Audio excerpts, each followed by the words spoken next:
Assalamualaikum warahmatullahi wabarakatuh. Marilah kita mulai pembelajaran kita dengan membaca basmalah. Bismillahirrahmanirrahim. Baiklah, kita lanjutkan pembelajaran kita yang sebelumnya tentang puasa. Yang kali ini kita akan belajar tentang macam-macam puasa. Macam-macam puasa. Yang pertama itu puasa wajib. Puasa wajib itu yang pertama puasa Ramadan. Itu wajib hukumnya. Wajib hukumnya kapan puasa Ramadan itu dilakukan? Ketika bulan Ramadan, masuk bulan Ramadan. Mulai kapan? Ya mulai 1 Ramadan. Sampainya kapan? Ada yang sampai 29, ada yang sampai 30. Artinya ada yang 29 hari, ada yang 30 hari. Puasa Ramadan, puasa yang wajib dikerjakan pada bulan Ramadan selama 1 bulan penuh dan hukumnya fardu ain. Fardu ain itu apa? Fardu ain itu artinya fardu wajib bagi ain tuh bagi tiap-tiap muslim. Asalkan orangnya itu muslim, Islam, beriman, wajib hukumnya puasa pada bulan Ramadan. Yang kedua itu puasa yang wajib adalah puasa kafarat. Puasa kafarat itu apa? Puasa kafarat adalah puasa sebagai pengganti karena melakukan sesuatu yang tidak dianjurkan oleh syara, seperti melakukan jima pada siang hari di bulan Ramadan atau membunuh tidak sengaja dan melanggar sumpah. Misalnya seperti yang melakukan jima, hubungan suami istri pada bulan Ramadan pada siang harinya, maka wajib kafaratnya. Apa kafaratnya? Puasa 2 bulan berturut-turut. Tidak boleh ada mungkin 1 hari yang nggak puasa, nggak boleh. Itu untuk kafarat. Itu untuk orang yang sudah berkeluarga. 2 bulan berturut-turut, misalnya puasa sudah 15 hari. Rupanya hari ke-16 nggak puasa. Maka hitungannya itu dimulai lagi dari 1. Berat kan? Dimulai lagi dari 1. Kalau misalkan sampai hari ke-20, rupanya hari ke-21 nggak puasa, maka diulang lagi hitungannya dari 1. Nah, gitu caranya puasa kafarat. Yang ketiga, puasa nazar. Puasa nazar itu hukumnya wajib. Nah, puasa yang dilakukan karena janji pada diri sendiri. Misalnya, kalian mendaftar mungkin dulu mendaftar di MTS N2 Hulu Sungai Tengah.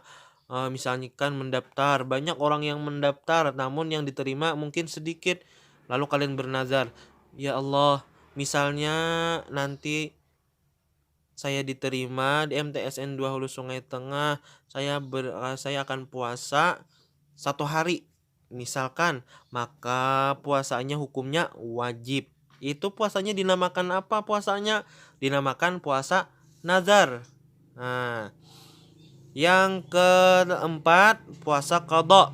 Puasa qada adalah puasa yang wajib dilaksanakan karena berbuka atau meninggalkan puasa Ramadan dikarenakan uzur syar'i seperti bepergian jauh, sakit, haid atau nifas. Itu namanya puasa qada. Jadi puasa qada tadi bila ada ketika kita puasa itu mengerjakan sesuatu yang membatalkan puasa dan puasa kita batal, atau kita tidak berpuasa ketika kita diwajibkan puasa, maka wajib diqadha. Itu untuk puasa qadha. Yang selanjutnya itu puasa sunnah. Puasa sunnah itu banyak. Yang pertama puasa ayyamul bid. Ayyamul bid itu artinya hari-hari putih. Hari-hari putih itu ada di setiap bulan Hijriyah. Kapan hari putih itu? Yaitu berpuasa pada tiap tanggal 13, 14, 15 di setiap bulannya. Di bulan Muharram ada tanggal 13, 14, 15. Di bulan Safar ada tanggal 13, 14, 15. Safar, Jumadil Awal, Jumadil Akhir, Rabiul Awal, Rabiul Akhir, Rajab, Sya'ban. Ada 13, 14, 15. Kalau Ramadan wajib puasa 1 bulan. Nah, yang kedua puasa Senin Kamis, sunnah hukumnya. Terus lagi puasa Syawal, yaitu puasa yang dilakukan setelah hari raya Idul Fitri selama 6 hari. Puasa Syawal. Terus lagi puasa hari Arafah, sunnah. Merupakan puasa yang dilakukan pada tanggal 9 Zulhijjah, yaitu pada saat jemaah haji sedang melaksanakan wukuf di Arafah. Nah, puasa Tasu'a dan Asyura, yaitu puasa yang dikerjakan pada tanggal 9 dan 10 Muharram. Terus lagi puasa Sya'ban, puasa bulan Sya'ban. Ada juga puasa nisfu Sya'ban. Banyak sunnah-sunnah ketika puasa yang sunnah, banyak. Terus lagi orang yang mendapatkan keringanan untuk tidak puasa, yaitu pertama sakit. Sakit tidak bisa dipaksakan karena tadi syarat wajib puasa tadi harus mampu untuk berpuasa. Tapi kalau sakit tidak mampu, maka mendapat keringanan untuk tidak puasa, tetapi wajib diqadha di lain hari. Yang kedua itu musafir, orang yang bepergian jauh. Terus lagi perempuan yang mengandung dan menyusui anaknya. Karena kenapa?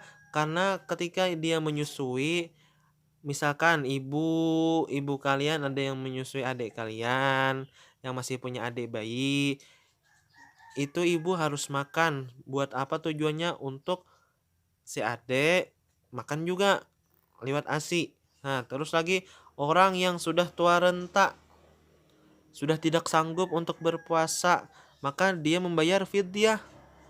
Nah, terus lagi keadaan terpaksa. Nah, banyak ya. Terus lagi hal-hal yang berhubungan dengan puasa, yaitu qadha, kafarat, dan fidyah.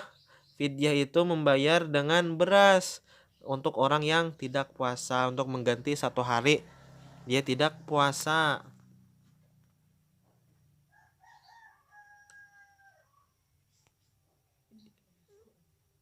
Nah, yang terakhir, hikmah orang yang berpuasa. Yang pertama, meningkatkan iman dan takwa serta mendorong seseorang agar senantiasa bersyukur kepada Allah Subhanahu wa taala. Nah, ada dalilnya apa?